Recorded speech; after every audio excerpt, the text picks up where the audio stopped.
Alright, welcome everyone. We're Semblance of Sanity. I'm Caleb. I'm Jacob. And we're here, of course, for HunterxHunter, episode 57.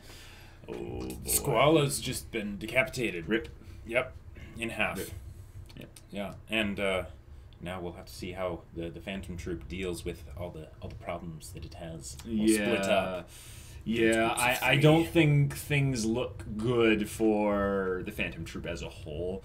But they also don't look good for a lot of our main characters. Yes, that's true. So I hope things come to a very, dramatic conclusion soon, because I feel like this is the kind of the proper moment to where things can kind of end in a showdown, like a proper throwdown. Sure. As to how this is going to go, it really depends on Kurapika and maybe Hisoka. Well, I think that Hisoka really is the key here. The wild card? Yeah, he is the wild card. And I think his decisions carry the most weight the further we get into this kind of conflict. Because this conflict can't last that long. They have come this close to seeing Kurapika. Yeah. So I want this to kind of keep going because I love what's happening. Right. But at the same time I want it to have a dramatic finish. I want heads to roll. Well, they already I know with Squall, but I mean I really feel like with the predictions that have been, the fortunes that were given to the Phantom Troupe, there's a lot of members that could bite it. Yep. And I think it would show the power that this show has to kill off multiple people in the span of a few episodes. Yeah, they could absolutely do that. I don't see this going longer than 7 more episodes of actual conflict. I see this being done in terms of that. And then it's really the question of whether or not Kurapika survives. Okay. Yeah, because I almost see this as going some kind of Full Metal Alchemist Brotherhood kind of situation where it's not like he loses his Nen or something like that, but he intentionally shuts himself off from it and becomes a regular person somewhere with no particular thing. But if most of the Phantom Troupe survives, then he has to live with the fact that he failed, or his revenge will be put off for a later date. And all of these options seem plausible in some degree. So I'm just excited to watch this episode. Me too. Yeah, because we know he's going to partially succeed. We know that there will be at least one Phantom Troupe member that will probably bite it. Right.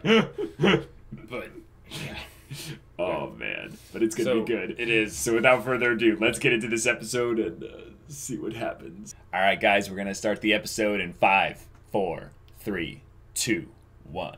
Now. Man, he dead.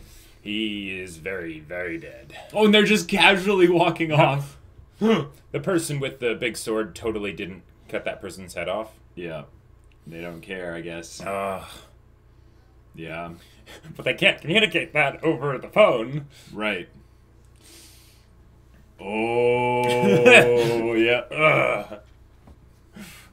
Dang. Yeah. Yeah. Oh, are they going to try to rescue them? Now, they didn't say that, oh, by the way, we actually ran into them before.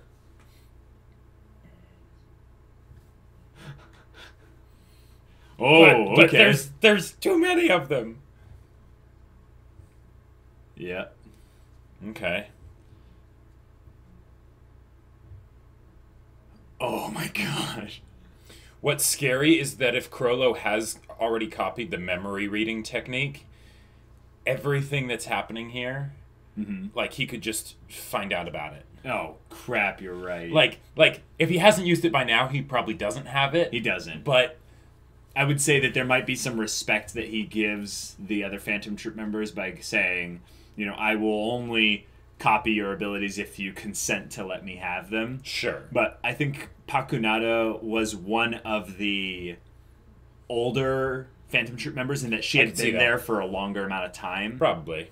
We I'm wouldn't have any way to know that. But no, I think we did, because they made a point a while ago that there was a section of Phantom Troupe members that had been around, and they were like the senior members, and they were kind of poking fun at people. Like I think it was Nobunaga, who was one of the newer members, because he came in like with Uvogin and stuff. But Uvogin was one of the older members because he was around when the Kurta clan was destroyed.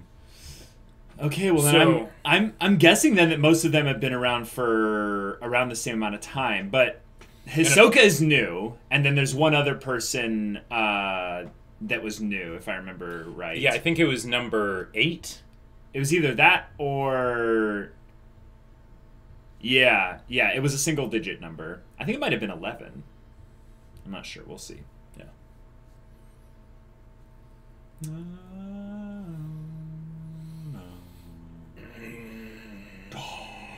Here we go.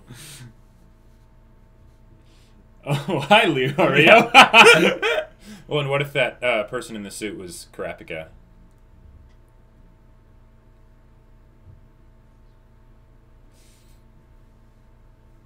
Oh boy! Dang! Oh boy! Yeah, this is a great spot to just wait in. Leorio, yes.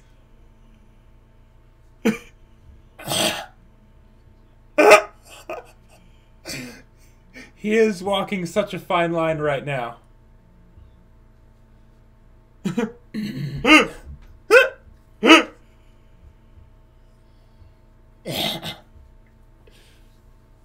Oh, yeah, he's sending messages. Codes.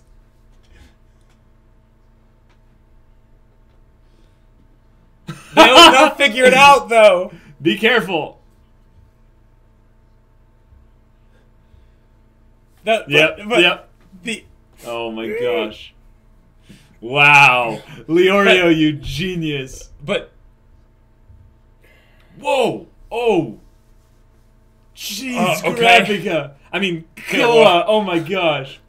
But Chrollo, I mean, the fact that none of them figured that out, like... Because they know that there's 3 people working with... Oh, Melody. She's gonna hit everyone in the hotel. Yeah. Oh, no way. No.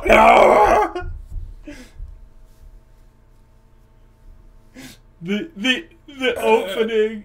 Oh, no, it's the ending. It's the ending, yeah. But they know that and he's just he's reveling in the fact that he knows their secret, but he's not actually saying it yet. Yep. Oh, man.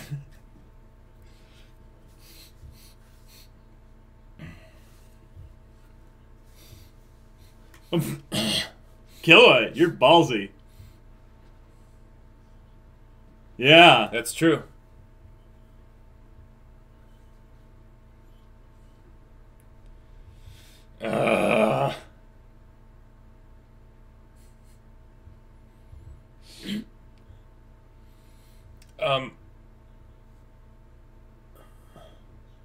Oh, yeah.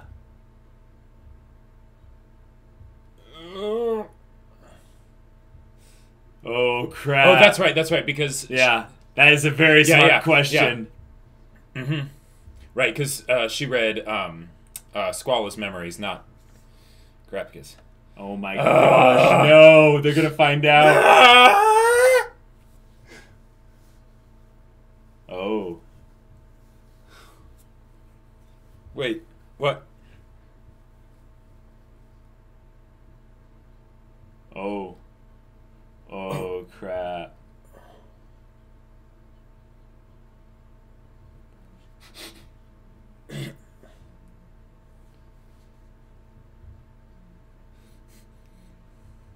Oh. She starts monologuing. Yeah. Those sly dogs. They got her to monologue about her power. Yeah.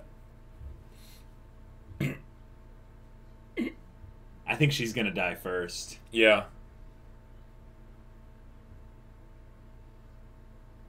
Because it'll take her a while to get to, the chain user's abilities and stuff. That's true.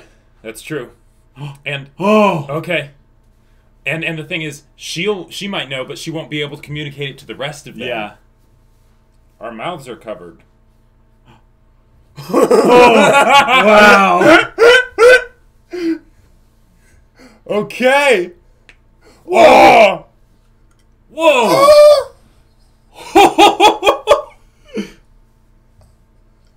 Oh my gosh! Oh my gosh! Oh, there goes Gohan. Wait. Oh, yep. Oh! Oh! What? What? Oh my gosh! Oh my gosh! Yeah. Oh! Yeah. Yeah.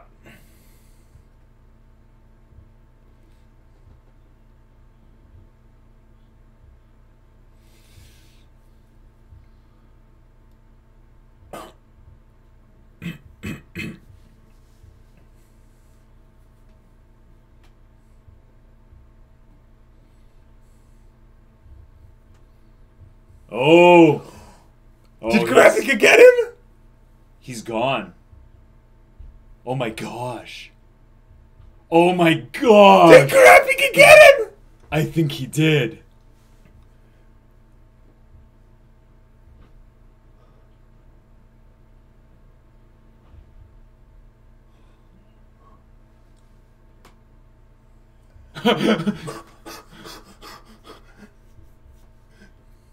Oh my gosh.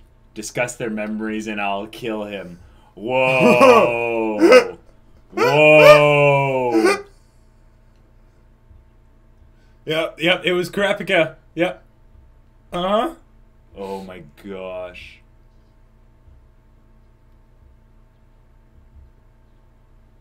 Holy crap.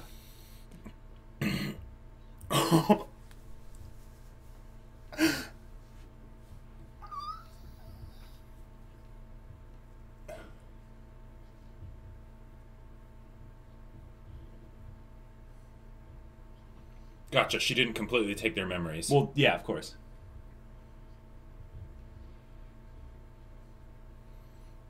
Right. Mm-hmm.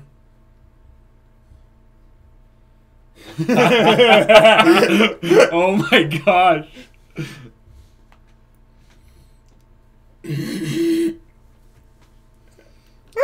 Wow.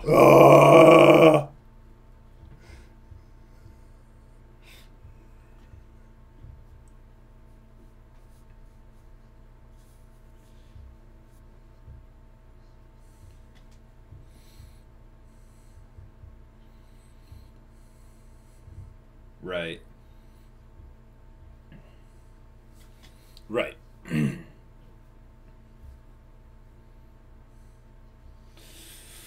Wow. Yep. Right. AAAUGH.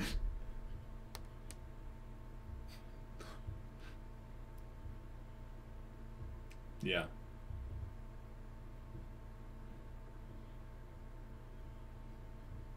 I love how Gon is just hanging there. Yeah.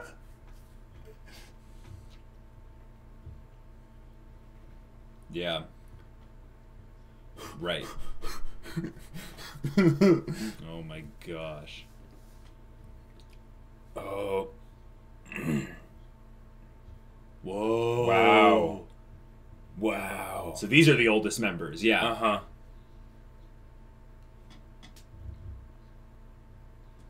Okay.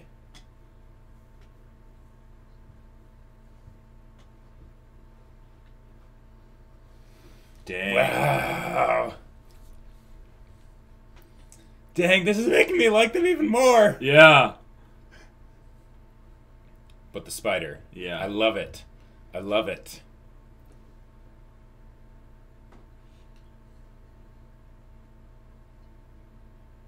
Yeah, she's dead. Mm-hmm.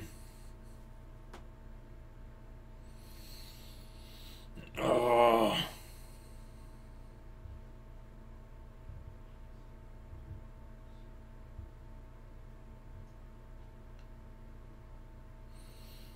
Yeah. Oh.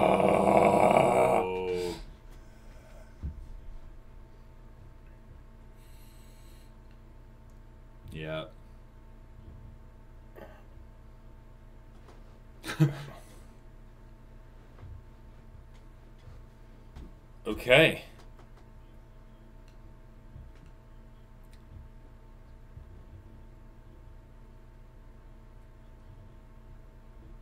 Wow.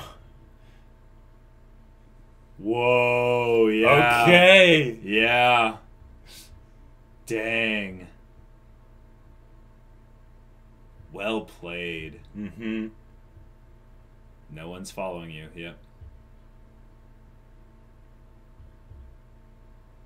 Oh, they get to talk. This will be great. Yep. Mm-hmm.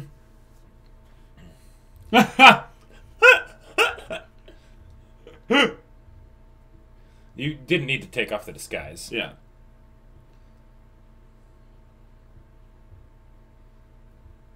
Kurapika should just kill him right now. Whoa.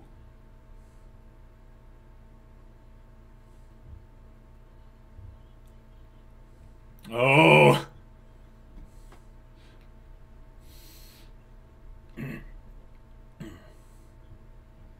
Oh, crap.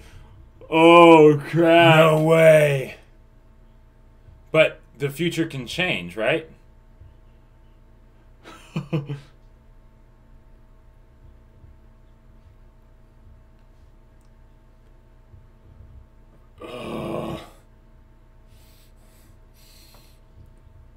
Oh.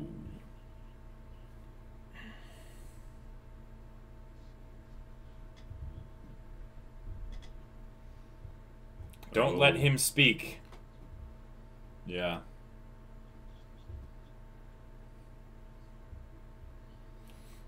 Just kill him! Yeah. Or at least he believes it.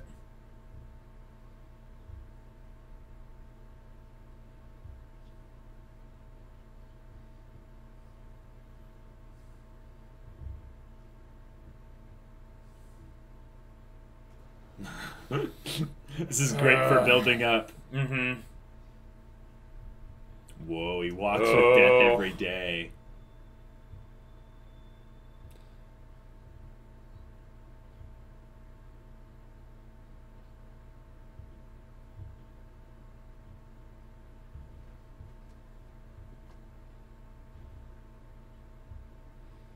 So kill him!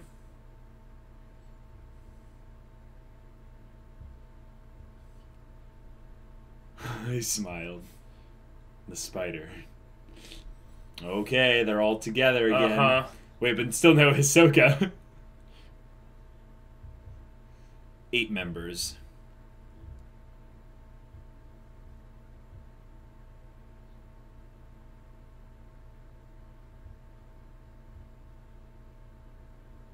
So? Oh my gosh. I already escaped once.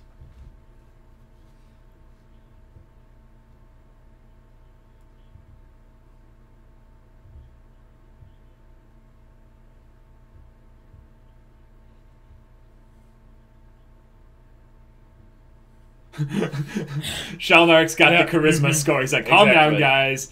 Right. He's probably going to be the temporary leader while... Probably. Oh, yeah.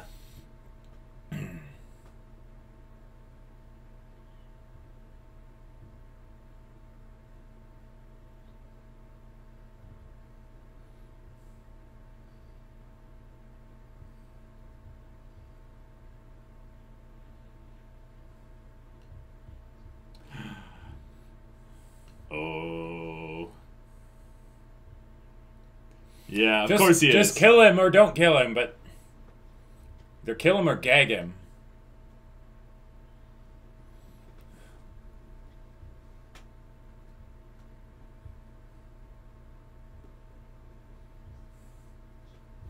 Exactly, that's the problem. Yeah.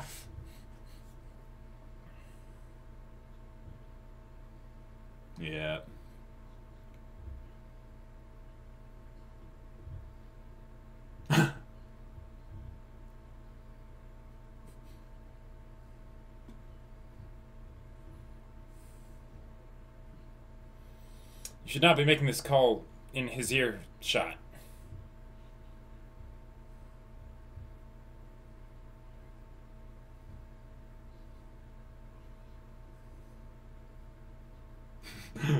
Nice.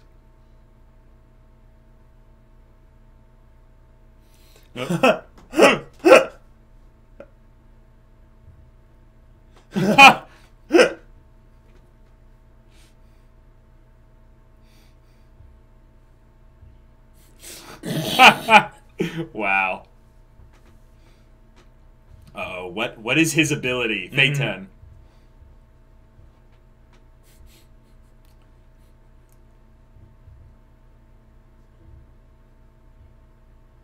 I don't see Feitan over there.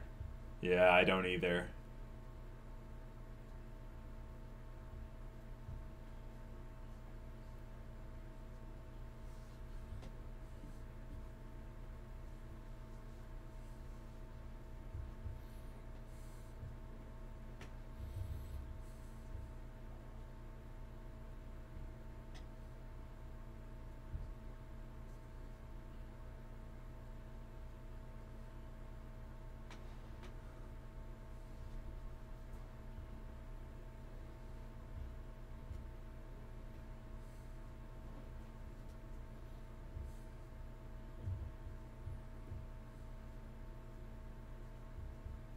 Dang. Okay.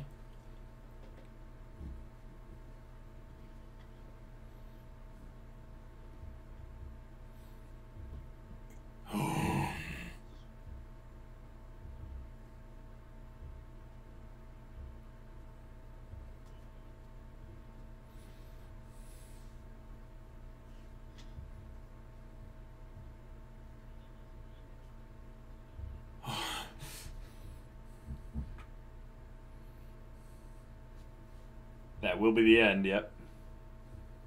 Yeah. Yeah. They all have different ideals about what the spider is. Exactly. Yep.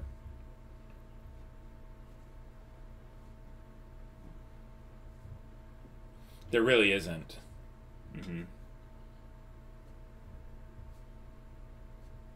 Oh, they're divided. Oh, this is how half will die and half won't. Whoa. Yeah.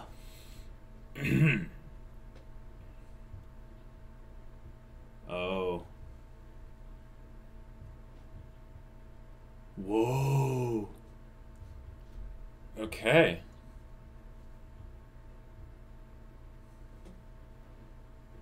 Right.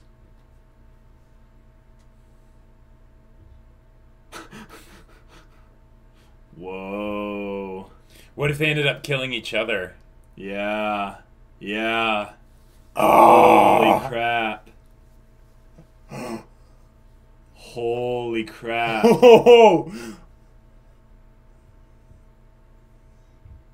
Oh, dang. Huh.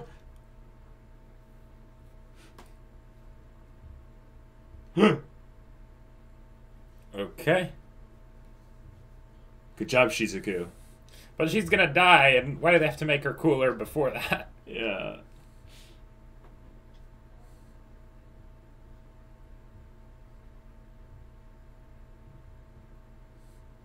Put Kilo on, yeah. Yeah.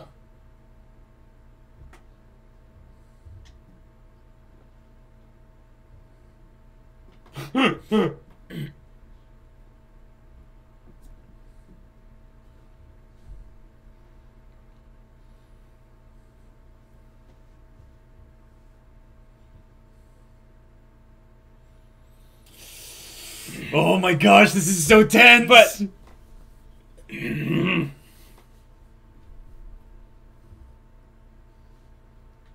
yeah.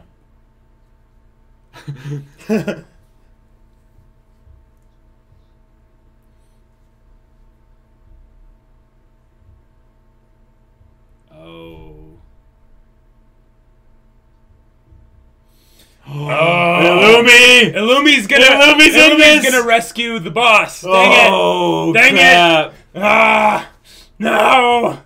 No! This is all gonna go so badly. Oh my Crap. gosh. Why? Oh why my gosh. Why does Illumi have to come in and ruin literally everything? First it was the sniper person in the hunter exam, then it's Killua at the tournament, and now it's here's this. the thing. Here's the thing. Here's the thing. Hisoka has his desires, right? His specific things that he wants. And the main one is he wants to fight Chrollo. Right. So killing Chrollo isn't on his list of things he wants to do. Right. I could see it being there as well, but the most important thing is he wants to fight him. Right. He knows that Kurapika probably won't kill Chrollo. Right. Like, because his goals are in line Right, because with, he doesn't want Gon and Killua to die. Right, yes, exactly. Yeah. So because that's why Kurapika's measures was all to lock the Phantom Troop down so that none of them would come after him. Right. But there's still the issue that if some other factor comes after them and all the Phantom Troop are still right there, this is like one of the things where, like, if it was like a story or something and you're like, in the story, it's like, no. If you kill the leader, there's no way for them to know you killed the leader, and then you work on how to rescue Gon and Killua. You know? But it's just that's nope, also not true. That's also not true. When Uvogin died, didn't they all kind of like... No, they didn't have any kind of like feeling. It was something like, where they basically Shalnark was like, okay, be careful, and then like he didn't come back, and then they were like, okay, then he's probably dead. I think he's keeping him alive now specifically so that when he goes to kill him, he has no like capability of defending himself, and it's a pure and perfect execution by way of one of those like judgment things on his heart. But he has that right there, right now. No. Like, he could have done that in the car. I think that yes, Kurapika's weakness is that he's using this as a means to have all of the things go according to plan. So what that means is that he needs to have a point in this whole setup where he reminds them that he has Chrollo and Chrollo's still alive, and once that's done, he uses them to, give up the hostages. And then once that's done, then Chrollo's dead. But the question is, will the Phantom Troop try something different than that? Well, right, because the problem is that even if they're all at the one place, right, the main way that the obvious way to get Gon and Killua back would be to do an exchange, right? But if he does for them, if he does that, then they're all screwed. No, because what he can do is he can do an exchange with one of those judgment things over his heart already. So he's giving Chrollo to them in a state where Chrollo is guaranteed to die, maybe if he uses Nen ever again. That would be a good condition. Like, if you ever use Nen again, this will kill you. Your heart will explode. And which would be a great limitation for Chrollo, because we've seen that his true power is in his words, even though his techniques are awesome. It would be cool also if he's like, if you ever speak again, if you ever use Nen again, like he makes Chrollo completely inert. Right. Like, but you can't write anything. Like if you ever facilitate any communication of any kind. Right. But at that point, he might as well just kill him. Like, but no, it would be a way of humiliating him beyond that. But it also is a clever writing thing, is to keep Chrollo around in the story, because we know that Chrollo is not going to die. Right, and that because would also because of the future thing. Now with Kurapika's truth chain heart thing. It's possible that that he's only able to use that when he has his red eyes thing going, and he can only do that for a short amount of time. Possibly. Now there's also the possibility that if that's not a limitation, that then the next limitation is if Kurapika dies, they go away. That, I think, is the case. Because I think it relies upon... I don't think Nen is eternal. Like, if you were to put a Nen condition on something, I think there has to be some kind of tethered... Because then what's the point of Gyo, right? Like, say, like... I mean, no, sorry. I know there's plenty of points to Gyo, but emitters, because their whole thing is that they can separate it from themselves, right? Right. But we... Like what Gon's dad did with the tape player and stuff. Jing, But we still don't know if, when an emitter dies, if all the things that they've used their Nen on die. Or the conjurers as well. Based on Kurapika. That was so dumb. I called Killua Kurapika in the episode. I was like, holy crap, Kurapika. I'm like, what is wrong with me? See, Kurapika was throwing you off because he had white hair, Oh, man. But the way they set this whole thing up was perfect, because they brought them back to a place that, you know, made sense strategically for them to go to. Right, they kind of simplified the variables, but then Leorio was already stationed there, you know, for that whole thing to, you know, work out, which means that Kurapika was in Chrollo's head. He knew that they would go to that hotel. Or unless when Leorio was on the phone, he was saying, "No, they're at this hotel. Come on, man." Oh, like, sure, yeah. That was his communicating to Kurapika. I think it was because Melody was listening to them, so they were able to follow them. So then, like, Leorio just basically got in place before they went inside.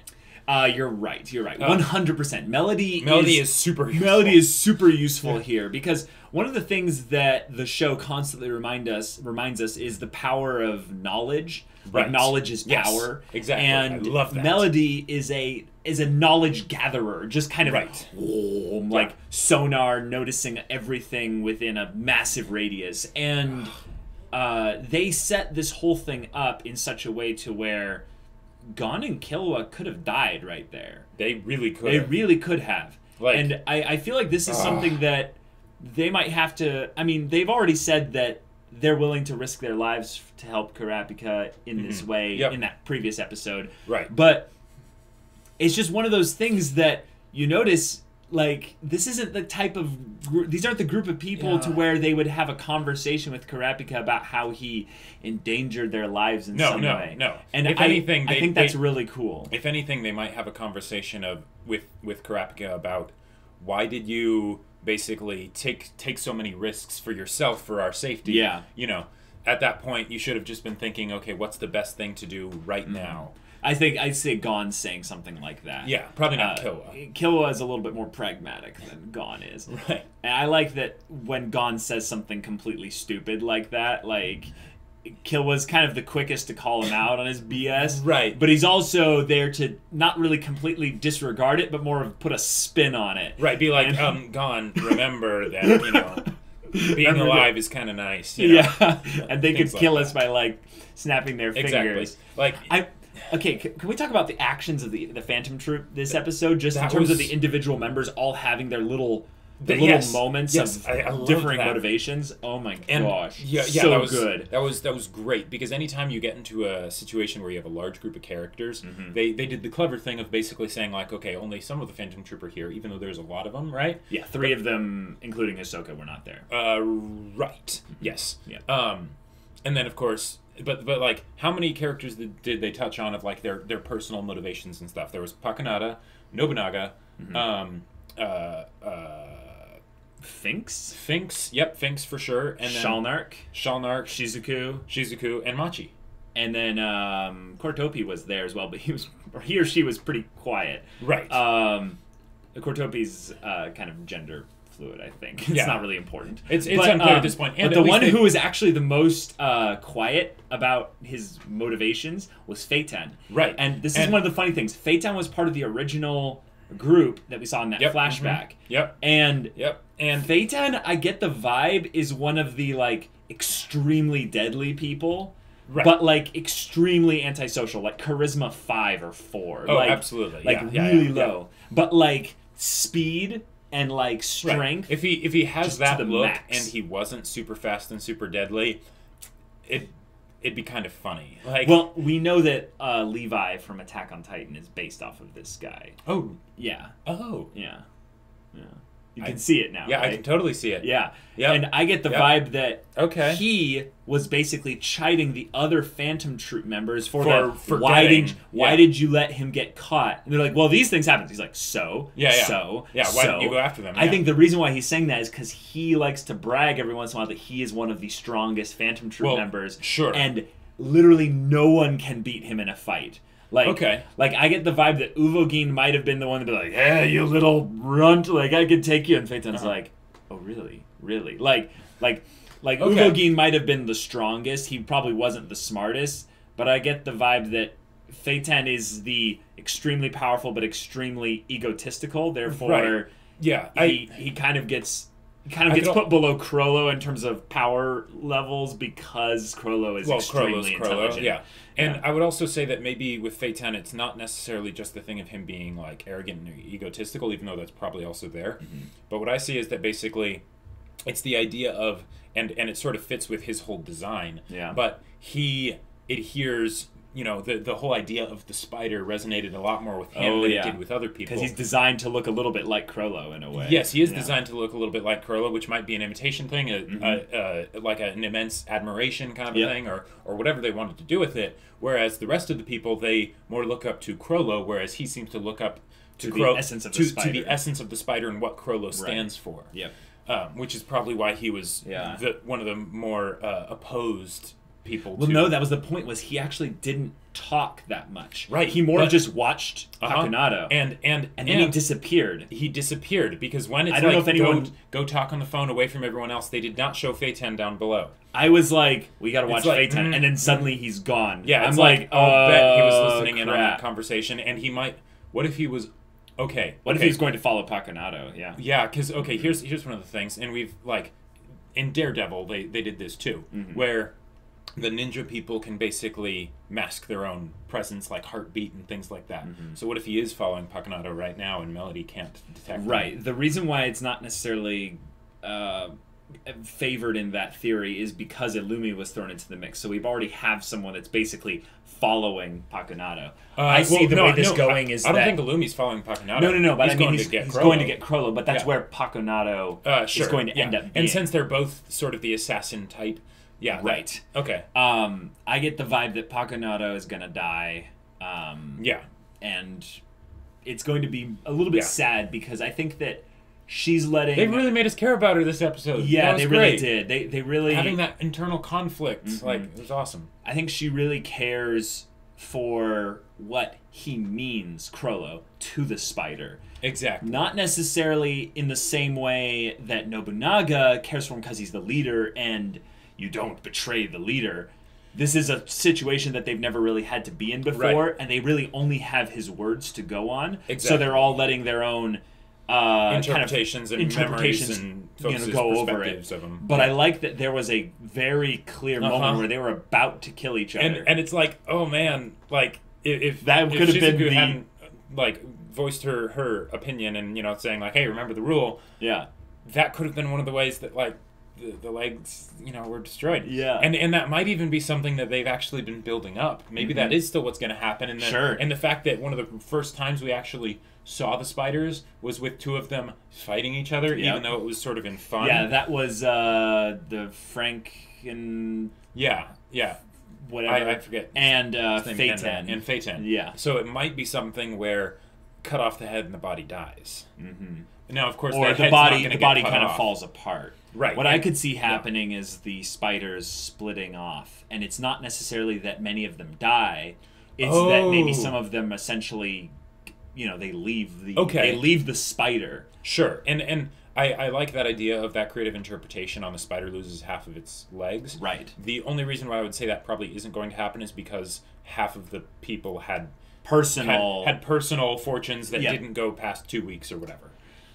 Yeah, like Shizuku. Yeah, and she's thinking about the group. I know she's thinking about the group, and Pakunoda's like, okay, that's what you said, and that's what I should be doing. And then Nobunaga says like he's reading her mind, like, don't worry about it. Well, Machi did the same thing as well. She was that's right. She's like, don't worry too much about it. Just don't say anything. We've got this. Yep. I get the feeling that Pakunoda is one of the people that has little to no combat ability compared to everyone else because her ability is information gathering. So when she had her arm broken, it was either her arm, I think it was her arm or her left hand. Yeah, was broken. That was a real it kind of shook up a couple of the Phantom Troop members that were there, and that's why Nobunaga and Machi and them are thinking like, no, this is serious. We'll stay here and we'll recollect ourselves and think. Whereas the others are coming in without that context and that emotional compromising, and they're like, we're able to think rationally. No, this is what the orders from him are in this type of a situation. We abandon the head because he can easily be replaced, but the spider must remain intact. Let's go kill this chain user and get this finished. And oh my gosh, this is good because that flashback bit was really short, and I'm glad that it was short. Yeah, I am but too. I actually want them to go one more time into that, specifically around Pakunoda. I feel like before she dies. I feel like before she dies, they deserve to have a little bit more context to her character, in the Phantom Troupe. Yeah, because that was basically them establishing what Chrollo is to the group, right? To the spider and all that stuff. But what is he to them individually? What is he to them individually? Exactly. Right. And we kind of saw what it was like for UVOGIN because but granted, he was more focusing on the group, not about any individual, because he didn't give that information up. Yeah. But I would love to see that for not just Pakunoda, but the rest of the ones that were there originally. Yeah. It was the Feitan, the Franken guy, UVOGIN, and then Machi was there. Yep. And was Finks there? I don't know. I think he might have been. He might have been. I think he might have been. I don't think Shalnark was there. No, I don't think Shalnark was there. I don't think Shizuku was there, or Shizuku. I think Shizuku is one of the newest members. Sure. Or maybe... We don't know the numbers of everyone. You know, she could have been there and she just doesn't remember.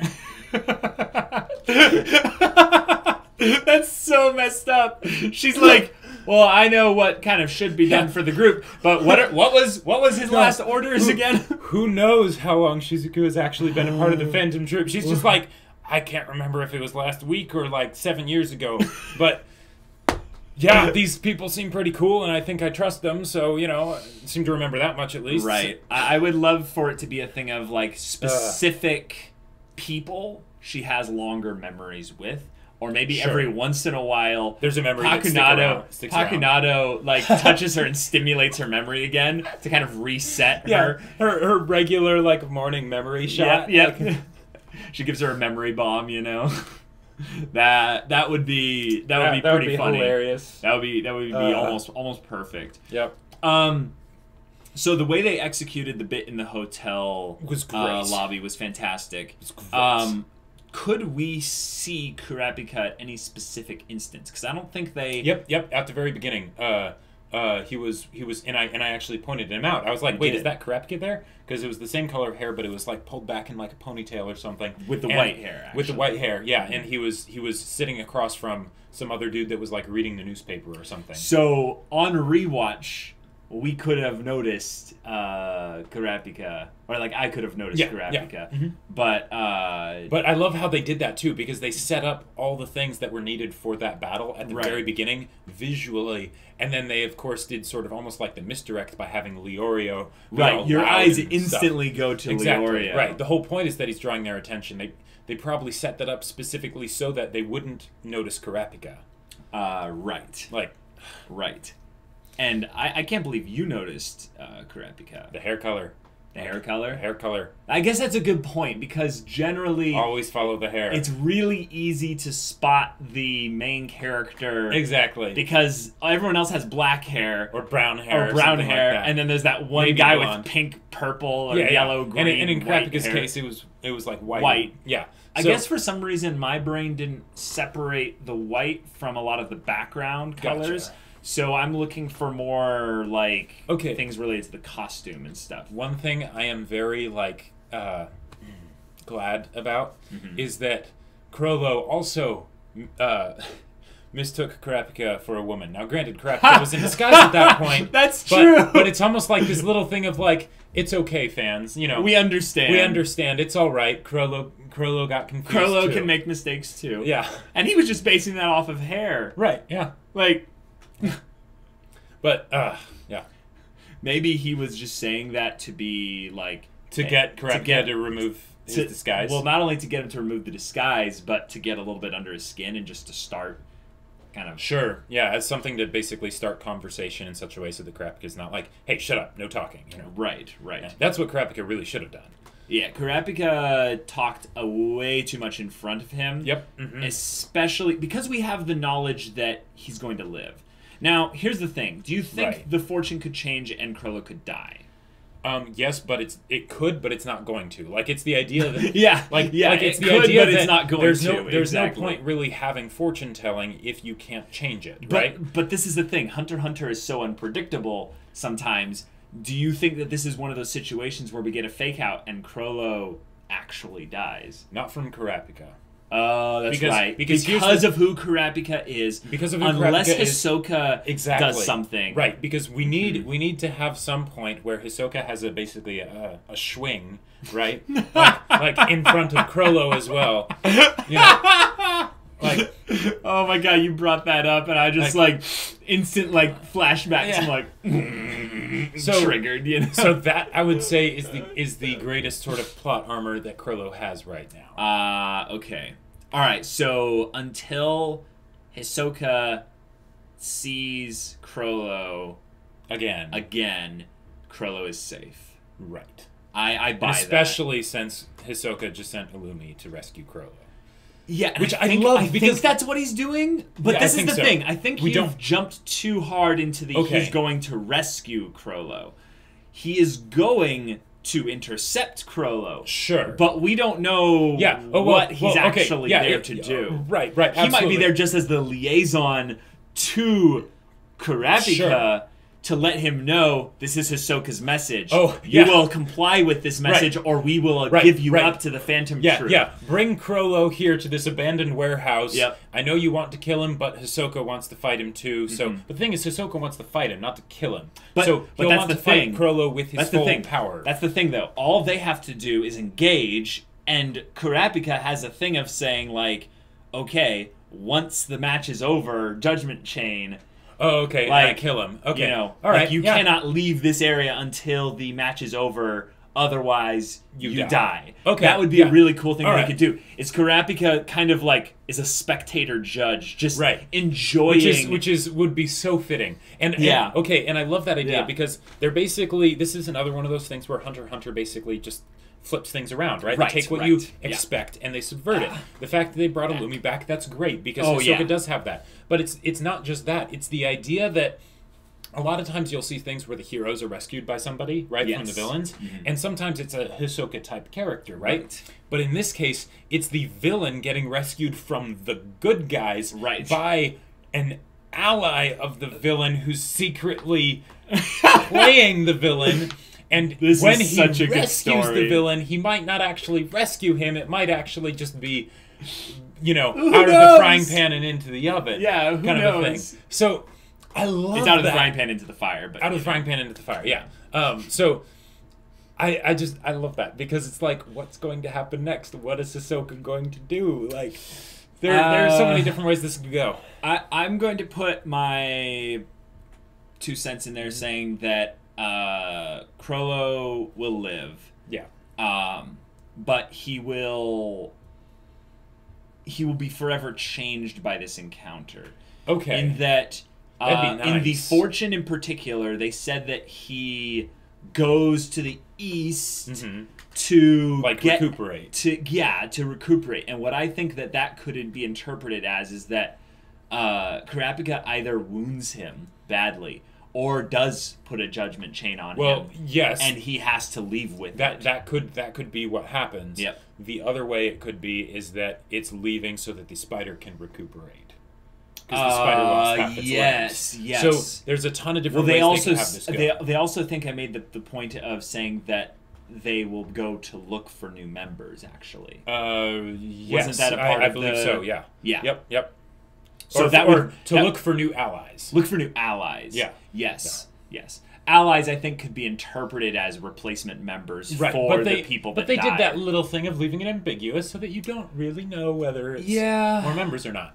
Yeah, I think, though, that we theorized this a long time ago when we were introduced to the Phantom Troupe as a whole, and the whole idea of them having a specific set of numbers was that, and I think this is something I've just internalized and maybe more assumed to be true, especially once they had these fortunes come into play, was that when these half of their legs would die, leave, or whatever, would be that we would get new Phantom Troupe members, and that would be a cool evolution in that the antagonists in this area of the story would change, But it would more the be that organization would still be the same. Exactly. It would be an evolution. It Right. would be like, would Illumi then join the spiders? Right. Okay. So he's become a professional hunter, and now he's a professional assassin. Could he also then be a Phantom Troupe member? Yeah, and if he rescued Chrollo, like actually rescued, that would be a very good way to get an abandoned into warehouse for Hisoka to fight. Then that could be a great way to get in and replace AAAUGH.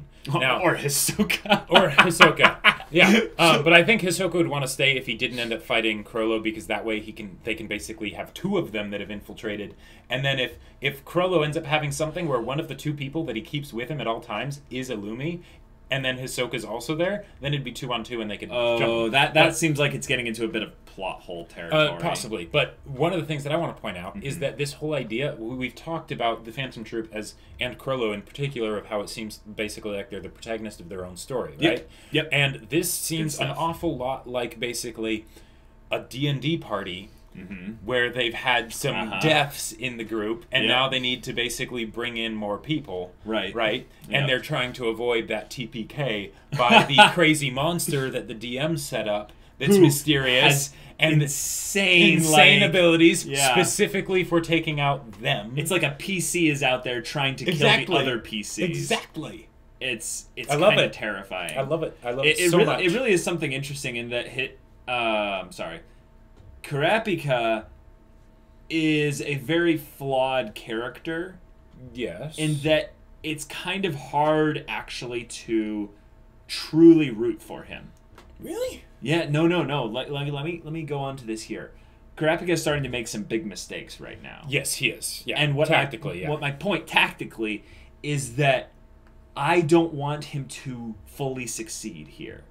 One, because I now love the Phantom Troupe even more. Two, because he's making these blunders and there should be consequences for it. Three, because if he does succeed almost too much, it doesn't make sense for Gon and Killua to get out of this really unscathed. Well, they could get out of this because he succeeds so much. Because the other thing is that this is a revenge story. This is a revenge story. I want the revenge story to fail have consequences. And have consequences. Well, it could fail or it could succeed. I want it to have both. Okay. I want him to have the feeling that his revenge is complete, but also have it fail. Because Kurapika as a character is complex because of the Phantom Troupe. Okay. But if you remove the Phantom Troupe a lot from the story, Kurapika needs some more agency. Right. Well, he'd need to find something new to live for. Yeah, it's like people do not know what to do with the rest of my life. Exactly. Yeah. You ever considered piracy? Yeah. One Piece is looking for new characters. Oh my gosh. But the reason why I want Kurapika to still be fairly successful is because, and I love how they've done this so far. They've developed the Phantom Troupe. They're badass. They're intelligent. They're powerful. Right. Yep. Kurapika, specifically going after the Phantom Troupe. He knows what he's getting into. He is also intelligent and powerful, specifically when going after the Phantom Troupe. Yeah. The fact that they had him able to beat AAAUGH was great, because it's saying smarts really do matter. They really Kurapika has been built up to be very smart. So I want it to be something where, even if there are complications that arise, like Illumi coming into the mix and stuff, things that are not foreseen, I want him, or at least, even if he doesn't overcome them, I want him to be able to basically roll with the punches. To adapt and maneuver out of it. Right. I think that we are about to have a point where Kurapika didn't calculate something. Right. And one of the things that is a very, very worrying thing is we have no idea how many different types of moves, how many different types of techniques Chrollo has under his belt. Yep. And I am very... I'm very worried when we see little things like this start to add up, where Feitan disappeared. Yep. Illumi is coming It's to the Magneto next. in a plastic prison. Like, as soon as he's out, you're toast. You're all dead. Yeah. And I feel like the one who's actually going to get the consequences of this is Melody. Yeah, I think so too. Because that's where they can hit Kurapika really it hurts, hard without having an undue effect on the narrative of the story by having one of the four main characters. So basically, these tactical mistakes where Kurapika couldn't really tactically perform perfectly because of his blunder of jumping in with Well, but they sensed him following them. Right, but he still could have. I feel like this is something where basically it's a chess game, right? Right. And Kurapika was able to fork the king and the queen. The queen being basically Chrollo.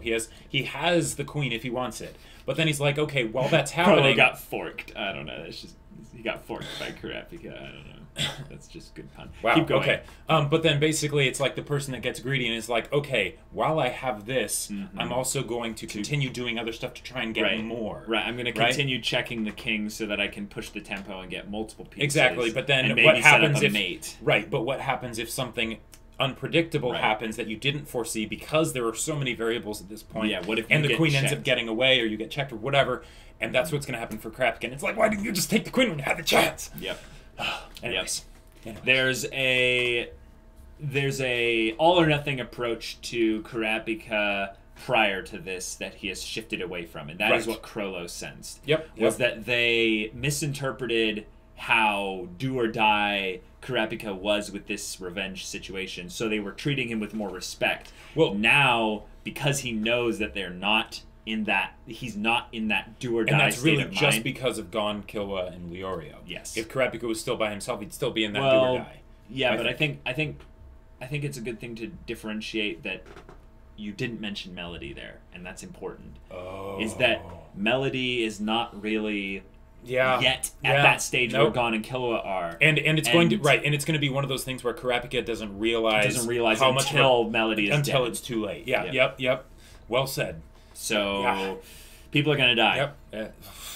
I'm surprised no one died here, but Pakunoda is basically dead at this point. Yeah. 1, she's betraying the spider.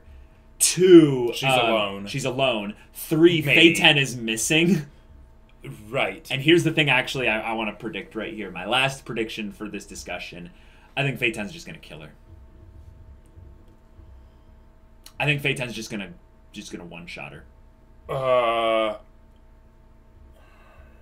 Because her going to sure. So Kurapika might be going after them so that she'll give Kurapika all the memories of the Phantom Troupe. Yep. Mm-hmm. Yep. That totally makes sense. It's not just to keep the information about Gon and Killua. And it's to save the spider from her abilities. Because when they brought up someone with memory, I was thinking about this. You're right on the money. Exactly. Is that when I was thinking about Pakunoda, I was like, what is actually so powerful about her?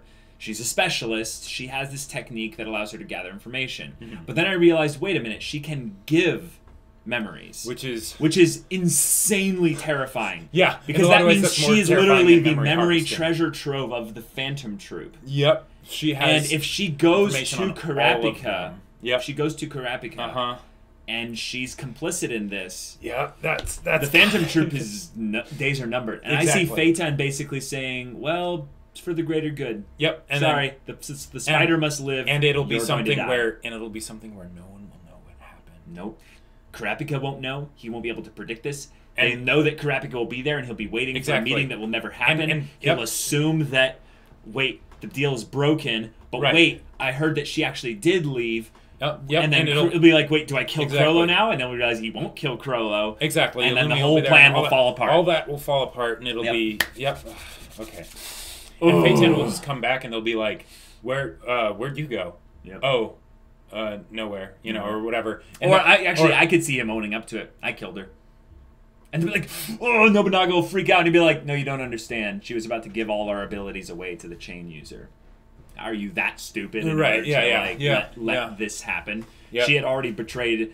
In fact, maybe as her dying bit, she gives a lot of her memories to Feitan as kind of like a, I'm sorry. Like, I was only thinking of our leader. And here's what I could see happening. Feitan comes up to her and he's like, you're dead. You realize that, right? And she's like, okay. He's like, just, he's like, give me the memories before, I kill you. And she's like, okay, yeah, for the spider, Yeah, and maybe Feitan is, kind of the I don't feel anything kind of character. And maybe at this moment he's like, I'm sorry. Why'd you do it? No. I think he'll basically be given the memories, and then he'll be like, I understand. But I still have to do this. Yes, just because, one shot, she's exactly, dead. Because it won't just be that she'll be giving him the memories of what she's gleaned, but she could also be giving him the memories of herself. Yeah. And then it's like, and then Yeah, at that point, it would almost be like you're killing yourself. Which makes sense because Feitan is probably exactly the kind of person that would have the resolve to do something like that. Well, Feitan is Mr. Edgelord already. Exactly, so, right. So, you know, he listens to 3 Days Grace like 24/7. Pain! Anyways, this is a fantastic episode. We can tell that everything is coming to a crazy showdown at some point. And, yeah, we can't wait to see that. So, until then... Oh, wait. No. Yep. We have 2 reactions that you can watch right now. That's right. Go check out the link in the description, guys. We have an early access tier on our Patreon. And if you get on that, you can watch the next 2 episodes right now. Yep. It also comes with Discord access, so you can chat with us about storytelling or how edgy Feitan really is. Exactly. And I think there's also something else. Yeah, that's for a full-length reaction. That is a new thing we're doing. That is a new thing that we're doing, but as of with HunterxHunter, you get all that for free. But if you want to watch full reactions of other shows, that's true. Yeah. But yeah, we'll see you guys later. But until then, we're Semblance of Sanity. I'm Caleb. I'm Jacob. And we'll see you all next time.